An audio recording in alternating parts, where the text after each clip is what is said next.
In today's episode, let's talk about things you don't own. Recently, I was using my Netflix account, and I went to go look for a show, and it wasn't there. It was gone. And I went and looked on one of the many websites about Netflix, and says, oh yeah, that show has left Netflix. I'm like, well, that sucks.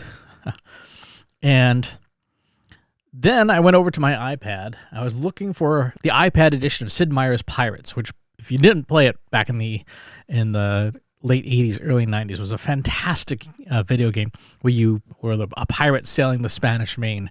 I know the geography of all of the Caribbean really, really well because of that game. I may not know the modern names of the cities, but I know what they were called in the 1600s. And the icon was still on my iPad, but when I tapped it, it said, this game has been removed from the App Store. Just gone. And then went to ChatGPT to go do some stuff, and it was down. It was down from a service thing. And all of this stuff together sort of congealed into this not realization, because we all know it to be true. I guess just this reminder, you don't own any of this stuff. You don't own any of these services. We have become a subscription-based economy. We subscribe to our Spotify and YouTube Premium and Netflix and this and that and the other thing. And it feels like we own stuff. Just open up the app and watch your show or listen to your music or whatever, but we own none of it.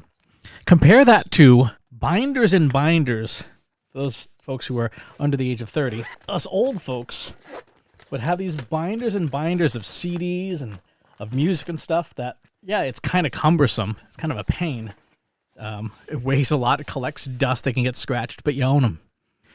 No corporation can suddenly break into your house, not legally anyway, and just take your stuff, right? If that song or that music or that artist leaves their catalog on the music streaming service of your choice, you still got a version here. This is true of all things that are service-based. So one of the things to think about, particularly in marketing and in business, is what services do you pay for today, and what's your backup plan? What's your version of this if it's a vital service? If it's something that there's no good competitor for, what's your backup plan so that you can continue to do business? You have some business continuity. If you're used to using large language models like ChatGPT, suppose, Sam Altman gets kidnapped by aliens and OpenAI folds. What's your plan? Right? What's your backup? Yeah, you could use a competitor, but they're not any better in terms of your business continuity.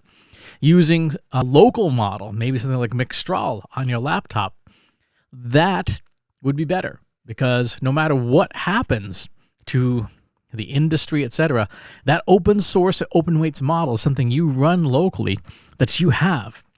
As a consumer, consider buying the DVD of your favorite shows. Because again, streaming service X goes out of business or decides it's not profitable to pay the royalties on that piece of content, it goes away.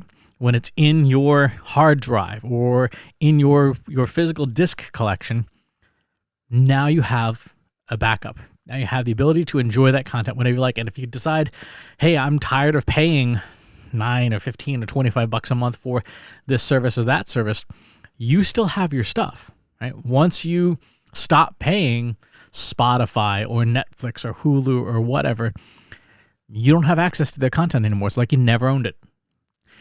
Once you've paid for a disc, you own it. And you can listen to it as many times as you want. You can come back to it in 3 years and listen to it. As long as the physical media is still in good shape, it's yours. Make a backup copy of it on your hard drive and just move it from machine to machine over time, and it is yours. So the moral of the story is, for anything that's important that is service-based, make sure that you have some kind of plan B, some kind of backup that you have control over, because you don't want to be in a situation where a critical service, a mission-critical service, or a service that's important to your life, your mental health, your enjoyment, if that goes away, you don't want your enjoyment to go with it. Thanks for tuning in. We'll talk to you next time. If you enjoyed this video, please hit the like button.